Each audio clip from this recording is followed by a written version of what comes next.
What's happening out there? Happy Sunday. I'm Spencer Mark, and welcome to this Spencer Mark podcast, where today we are talking about making excellent coffee, one drip at a time. What the hell does that mean? I know that. We're talking about how small steps can create something delicious, something beautiful, and create big change for yourself. We're talking about the art of titration. I'm going to bring this background music down just a little bit and get into it. And just start out your Sunday here. I hope you're having a great day today, relaxing, chilling out. I'm here to talk about a few stories of mine. Yesterday, well, actually, it was a while ago. Doing painful things suck. And probably one of the number one things that I had to do in order to get a handle on myself, get a handle on, like, say, my health, my well-being, was eating less somehow. And I don't know how I could have done that. I was about 230 pounds or so. I was eating a big giant bowl of, it wasn't a bowl of oatmeal. I was eating like a pot, like a giant pot of oatmeal. I'm going to stop that music. Okay, here we go. So in working with Adele, my partner, she really observed me and just kind of paid attention. And it was like, she did all she could to not to really say anything. But I started noticing how she was eating too. She would eat, take a bite, and set her utensil down.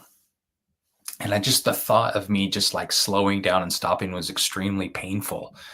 So I said, okay, here we go. Let me see if I could just even set my utensil down in between bites, because I was just going. My mind was gone and I'm just eating. It was like eating to like there was no tomorrow. Like I couldn't stop. I couldn't slow down. But what if I could just set my utensil down in between bites and sit with the pain for a little bit, knowing that I could go and take a bite again eventually. And it was painful to stop, put the utensil down and chew, especially when the oatmeal. And I had this oatmeal like loaded with dates and apples and bananas and maple syrup and nuts and seeds, and like a 4,000 calorie bowl of pot of oatmeal. So to sit with oatmeal and to listen to that was painful at first. Then I would take another bite and try it again for a little bit. And the first day I tried that, I could make it 2 or 3 bites before I had to go back to it again. So that was my introduction to to titration. Just one small step. What's one thing that I can do to kind of slow down the gorge? So that was something I can do. I needed to be able to sit with it. The idea of just eating less and just moving more, like, especially with we guys that are like trying to lose weight, where it's like, just eat less, move more. That's easy for you to say. But if we have such an emotional tie, like I had such emotional ties to eating food as a way to feel safe and to avoid pain. To stop eating or to eat less was like death. So dipping my toe in it, eventually I could set my utensil down, and then eventually I could just lower that pot. I was able to take what was in the pot and put it in a bowl. And then eventually the bowl shrunk and shrunk, and it took a little time, but now I got to a spot to where, hell, I don't even eat oatmeal anymore. Just like eggs and salmon, so to speak, fish and eggs together. But that's a whole other story.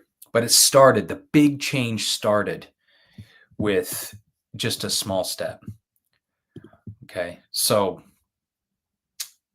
to note, for one, you need to notice that it's going to be painful at first. Okay, it's going to be real painful at first to start this change. And we need to be able to follow that. Where does that pain come from?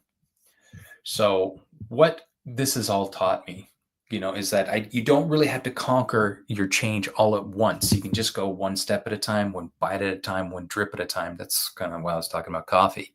Coffee doesn't just explode out. Like, it takes a drip after drip after drip.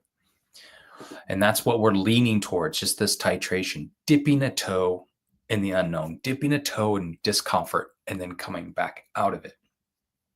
So another little story I had just the other day. This happens on a daily for me.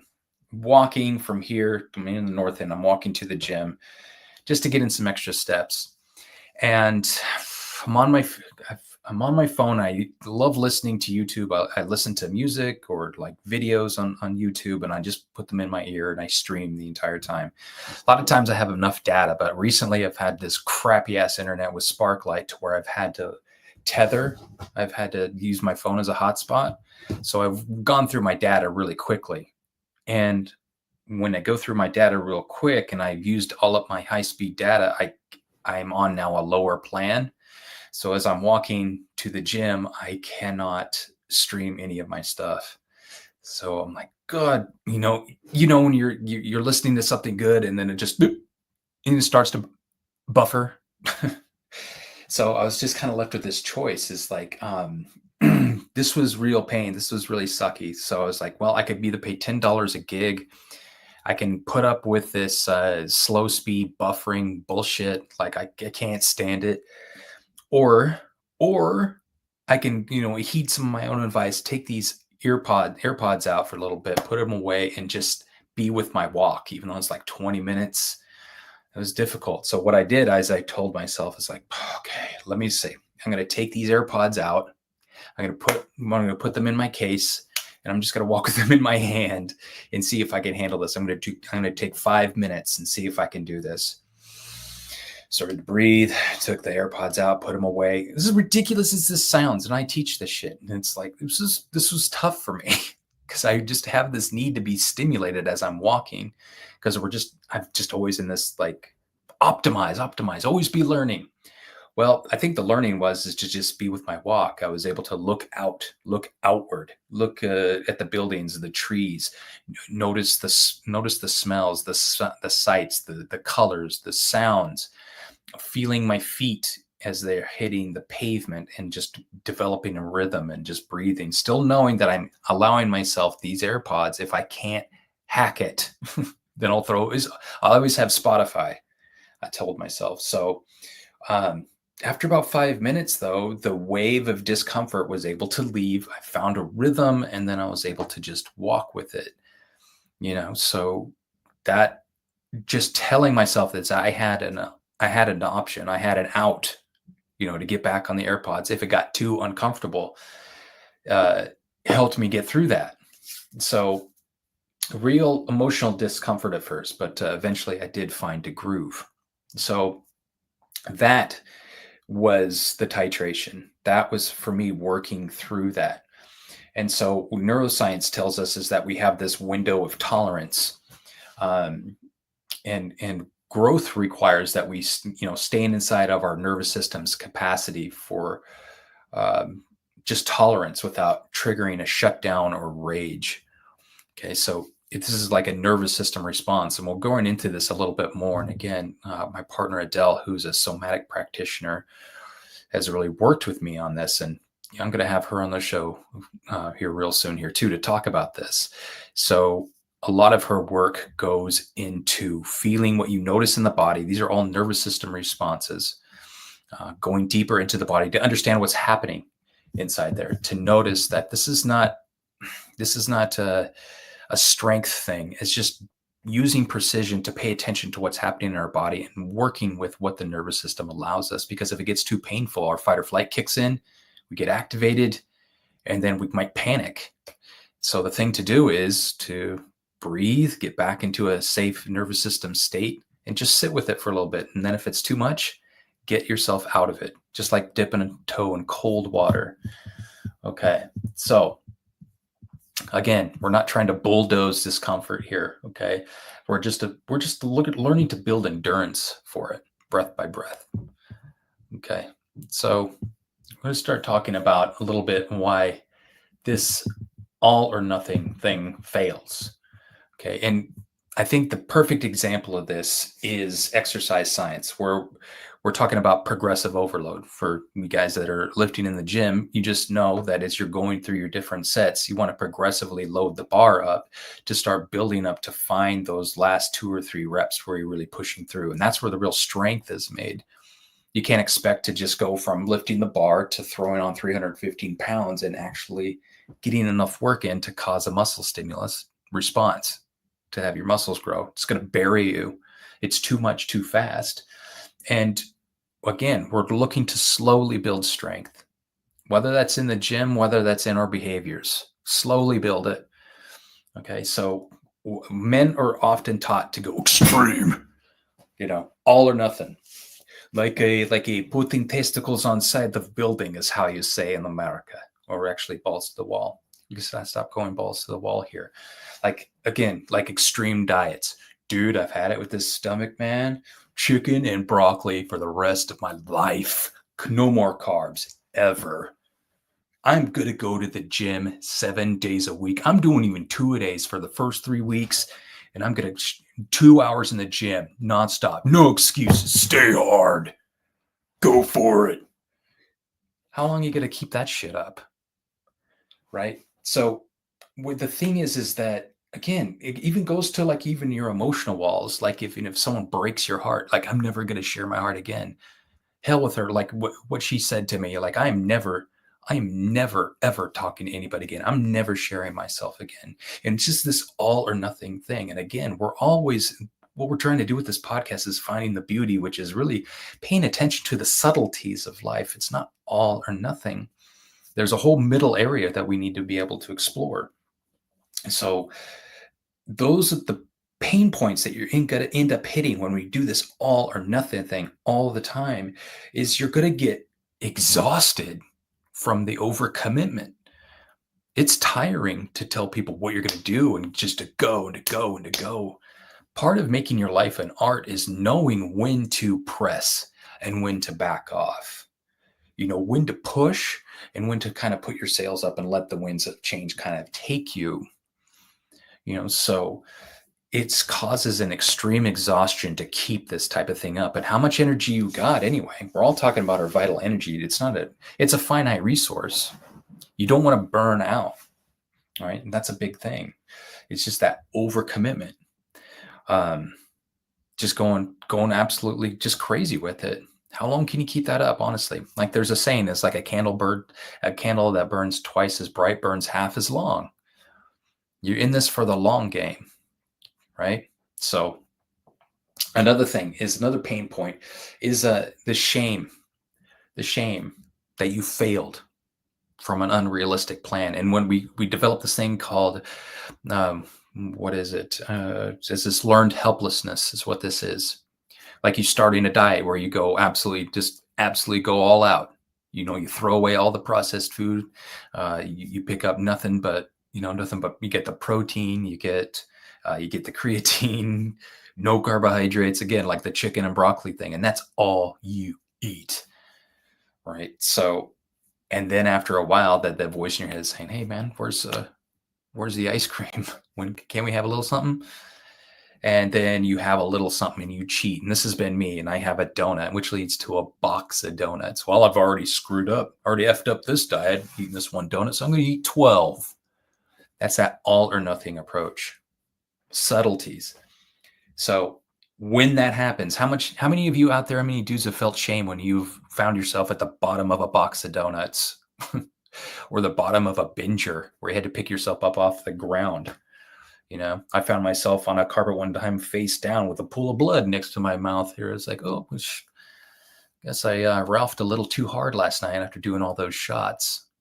And then that shame kicks in, just that you failed with your plan. We want to be able to avoid that. No one deserves to feel this shame. And it's just this learned helplessness comes from those repeated cycles of screwing up, of giving up because you're physically exhausted. Okay. So this is why the all or nothing approach just isn't sustainable. We're looking for sustainable approaches to your changes. Okay. So I think the biggest thing here is that a lot of men have this huge fear, this very deep fear. And I felt this, that I'm just weak, that I can't hack it. When the thing is, it's just the pacing is wrong. It's not from a lack of strength. It's the pacing. When I was a kid, like the scariest thing I could do when I was a kid, when we would go out on the track and we would in high school and our coach would time us for the mile. And this goes back even when I was in elementary school. As soon as we stepped on that track, I was a chubby kid. and it was hard to keep up, and running hurt my lungs. I tasted blood in my throat and all those things. And there was these skinny little pricks that were just running around. As soon as the coach would blow the whistle, they just haul ass and run around the track like it's nothing, going as fast as they could.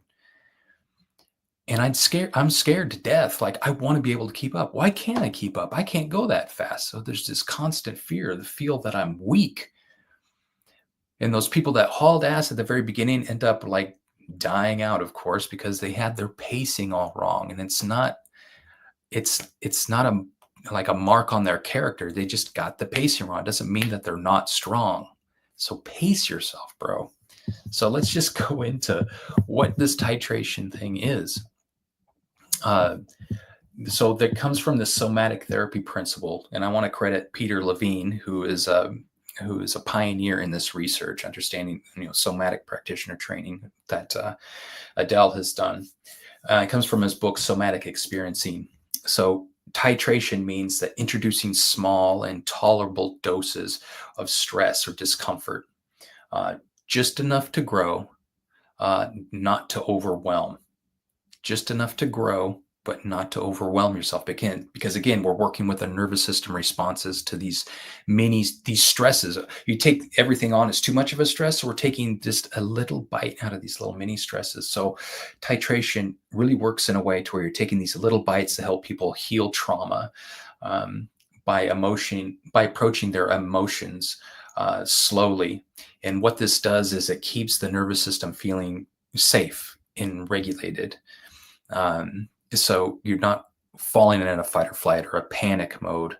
It's just taking small bites. Again, it's no different than you dipping a toe into cold water to try it out before you dive in and do these crazy ass cold plunges. Who's doing crazy ass cold plunges out there anyway? I'm tired of that anyway. So here's some analogies. So again, strength training. You haven't warmed up. You want to just load the bar with your max amount, like 400 pounds. Like, you don't do that. You don't just bury yourself with a ton of weight. You build up to it slowly but surely. You want to get enough reps in to where you're instituting some change. Cold exposure, it's another one here too. So you don't want to sit in just a tub of ice water right away. You want to be able to, like, maybe when you're in the shower, at the last 10 seconds, you turn it on all the way cold just to get used to that sensation, if that's what you really want to do. More power to if you want to. And I don't want to shit all over your ideas of cold therapy, but to me, man, it's hard. So a little cold shower at the end or the beginning, that's just dipping a toe in. And again, like when I work with guys about just the mental rewiring, you can't just learn to like love yourself overnight if you've had just this lifetime of this self-loathing, if you've been hard on yourself. So what we do is you just build these micro moments of trust when you notice is like, hey, I'm full. Like, hey, I'm kind of angry right now. And that doesn't mean that it's a negative thing, that it's a mark against my character. It's okay to be angry. Just noticing what you're going through on that day to day. So again, titration isn't about avoiding difficulty. It's about approaching it skillfully. It's about approaching it with respect to the entire process. So let's get into some applications. I want some real life stuff, dude. Give me something I can use here, right? So breaking things down into very small little habits. And there was this book by James Clear called Atomic Habits, and perhaps you've heard of it. Just him instituting change, one micro-sized change at a time, just a very bite-sized, very atomic, very small. And it's an entire system built on very tiny changes that you can add each and every day. This way you build up and these habits actually last. They're not too much where you can't handle them anymore. So let's just look at eating. So we always talk about what we eat versus like how we eat. I think how we eat is even a bigger topic than basically what we eat. For me, it was how I was eating. I was eating like going 100 miles an hour. My thoughts were somewhere else. I needed to learn how to eat. I needed to learn how to chew again. I needed to learn to set my utensil down. I had to relearn how to eat with a knife and fork because I just used the fork on everything. I'm growing up. I use a knife and fork. I'm fancy. Anyway, so again, you're not going to just slash calories and cut everything overnight to institute this change long term. When it comes to your food, it comes to your nutrition. Why not just eat one less serving of something? Perhaps instead of 2 helpings, you have 1.5 helpings of what the food is. Perhaps it is just chewing a little bit slower. Find where the pain is in your eating and how you eat, and just experiment with having a little less, waiting a little longer, making your plate just a little smaller, and just always see. Another thing you do when you're eating, just make yourself one smaller serving, go and sit down, but then tell yourself, I can go back and get more. But when you're done with that plate, sit with it for a little while. If you're still hungry, get up and go get more. All right.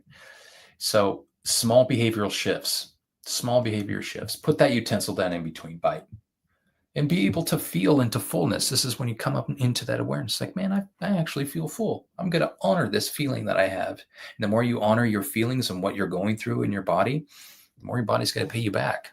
You're going to feel on top of it.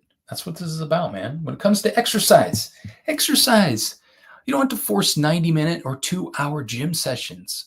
There's a saying that, you can either work out hard or you can work out long, but you ain't going to work out real hard for real long. So make a choice. If you want to work out, for 2 hours, why not just up the intensity and get the hell out of there, and try that out. Try one hard set. Maybe overload the bar a little bit more once you get to the top. See if you can press through one more rep. Where is the pain? Where is the discomfort for you when you're working in the gym? Okay, so if you're starting from zero, don't go to these 2-hour sessions in the gym. Do 10 minutes, 15 minutes. Just barely step into it. Try it out. Instead of saying, I'm going to buy running shoes and I'm going to run 2 or 3 miles a day, 5 miles a day, go for a 10-minute walk, bro. Go for a 10-minute walk after dinner. Go for a 10-minute walk after dinner. It's going to lower your blood sugar. It's going to get your body ready and digested for a nice long sleep. You're going to get in some extra steps. I'm telling you, walking's the truth. I'm going to have an episode later talking about the benefits of walking. Getting your ass up over like 10,000, 15,000 steps a day, it just melts the fat off. But that's a whole other story. But what's more important than measurement is committing to movement. When it comes to exercise, commit to movement. Fall in love with the process of moving, because moving is medicine, my man. Mental shifts. Another thing. These mental shifts of like thinking you have to think positive all the time. This comes into this toxic positivity. You've heard of these people. Heard these people all the time, and just all I do is I focus on the positive and nothing but good ever happens to me. Right? So that can get old. This toxic positivity. But you got to realize, and we do this when we're talking about shadow work, is like you really got to accept those negative parts of you in order to brighten up the positive parts. Got to accept negative in order to have positive. It can't be positive all the time. So if you focus on positive, I'm only going to stay positive. I'm going to stay positive because when you inevitably float to a negative side or a darker side of things, you're going to feel like a failure. And then where's that going to put you? You got to be able to accept that, look, this positive thinking all the time, I could titrate into it. I feel positive and creative maybe in the morning. And then if I feel like shit the other times, part of the day, that's fine. I'm going to build on that. I'm going to journal about it. I'm going to write down the parts notice the times where I was positive and feeling good. And then I'm also going to notice and appreciate the down times, the challenging times. And I'm going to look at that with a different light. I'm going to look at those positive and difficult times as a way of appreciating being shit on. Appreciate those times where it was difficult, because that's what's going to cause the growth. Being comfortable is not going to cause your growth, my man. You got to understand that discomfort is what's going to push you and pull you in a way that's going to allow you to grow. and to realize your purpose, realize a deeper meaning than just living that mundane day to day, man. So practice sharing.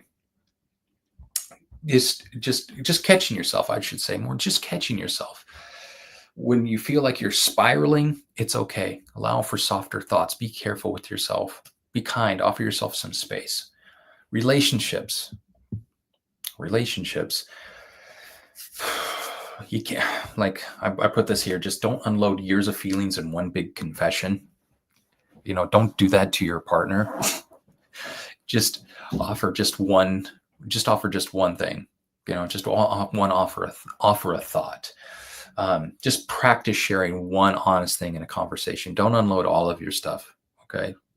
You take it easy on that person, because you never know how that's going to land on somebody. I know I've been on one date, but I love you and you're the only person for me. And I'm going to tell you why, because I didn't have feelings, growing up. And then I just know that it was God's plan to put me with you, and let's get married, have a house together. Like, can we just slow down? Take it easy with this person. If you really appreciate this person, just let them peek in just one little thing at a time. All right. So again, when it comes to your relationships, that's a way to titrate. Just offer one story, offer one hint of wisdom. And then the technology. And I really feel this really rolls in line with you being present. This was like my walk. So practice walking without your AirPods, like these things I have in my ear. Just practice, even if it's for 1 minute, and then just notice what happens. You're more present with your breath, or you're more present with your surroundings. You want to be able to enjoy the presence and mindfulness of just a regular ass walk, without the need to just have this constant barrage of information going into our heads. We need to know when to detox. It's best for our nervous system not to be stimulated all the time. So take 1 minute, take 5 minutes, and put these things in their case and just hold in your hand just for a bit. Go on your walk. And just feel that itch to be distracted. Just sit with it and notice what happens.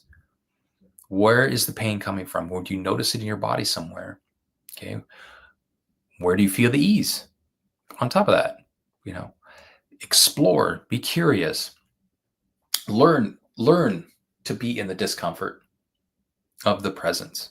Okay. The being in the present moment is a little bit uncomfortable, especially if you're not used to it. So learn into that.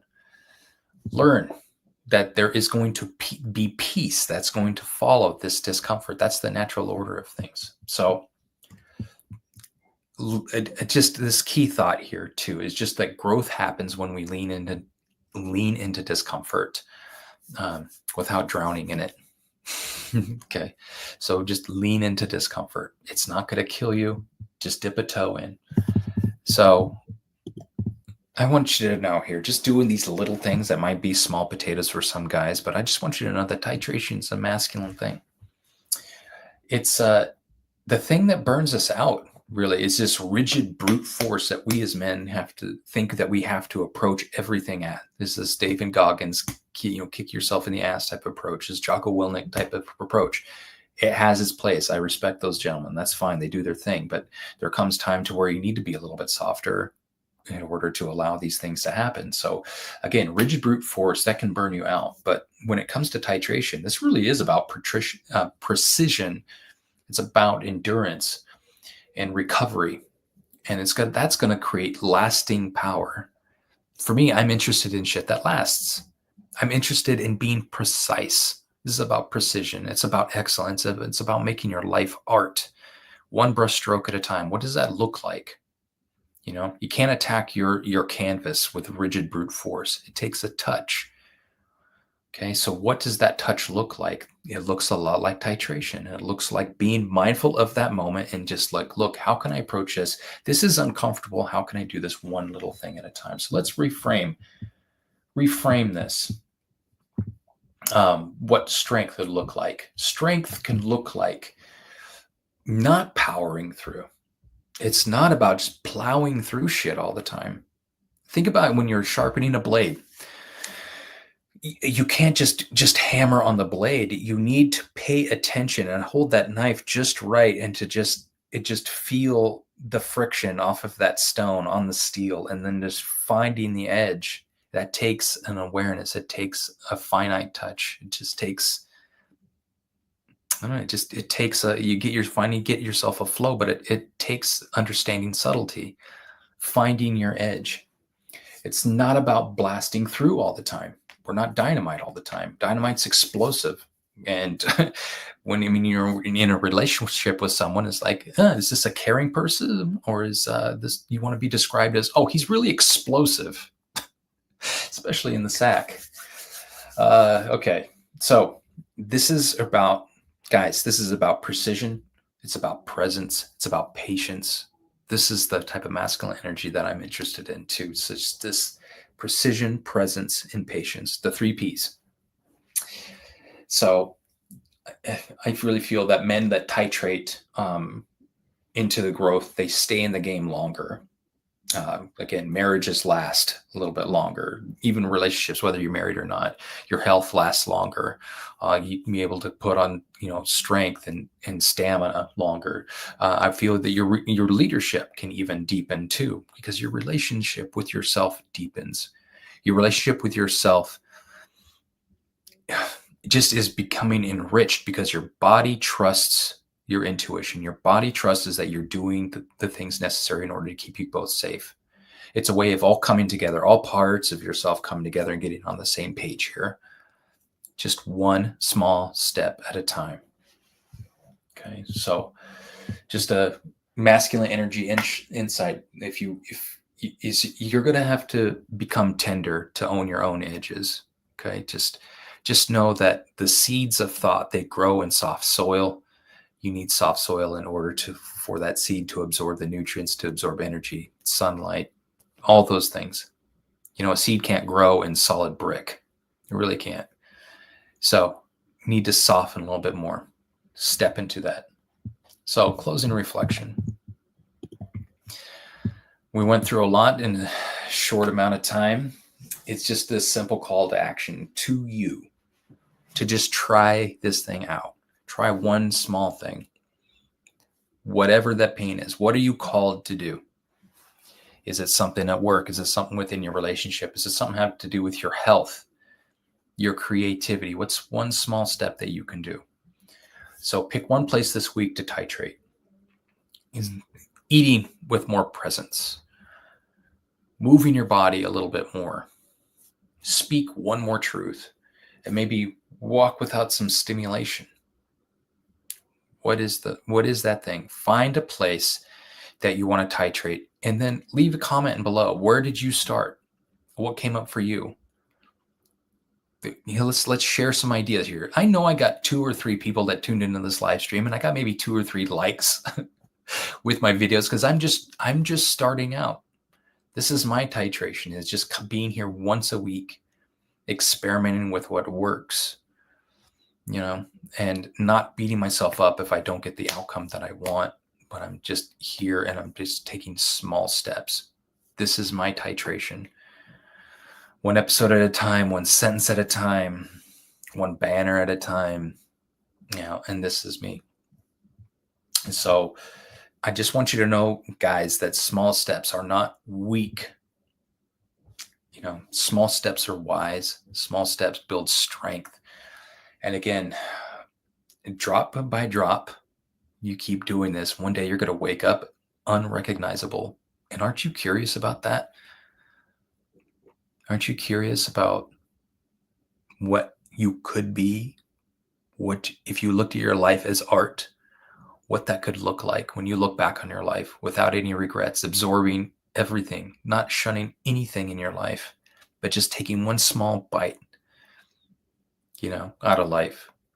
That saying, like, how do you eat an elephant? And it's like one bite at a time. One bite at a time. How can you make your life art? Because it is art. It's a beautiful life. What's one small step that you can make today to walk towards beauty, to walk towards your change, to walk towards that person you are deep within you? I'm interested as hell in what that is. So leave it in the comments below. If you're wanting to look deeper within and understand that there's more to life than what you've been led to believe there is. You want to work on a design plan. I want to work with you to go to my website, spencermark.co. And then you could set up your free design session with me, and I'm going to get you set up. If that's a meal plan, that's a meal plan. If that's like getting some tools for emotion regulation, that so be it. If you want to start working into shadow work, and to give you the most value I can in that session to start you out with the design. We will build a design for you, and you could walk away with something that you can follow on a day-by-day basis. And if you want to work further on that, we will work further into your design. But go to my website, check it out, set up for your free session, and I just want to learn from you. What is it that you need? And let's get some work done. Remember, your life is your art. Take care of it one stroke at a time. Should I say stroke? I know I work with guys, so that can be a little bit misleading. But your life is art. Keep it beautiful out there.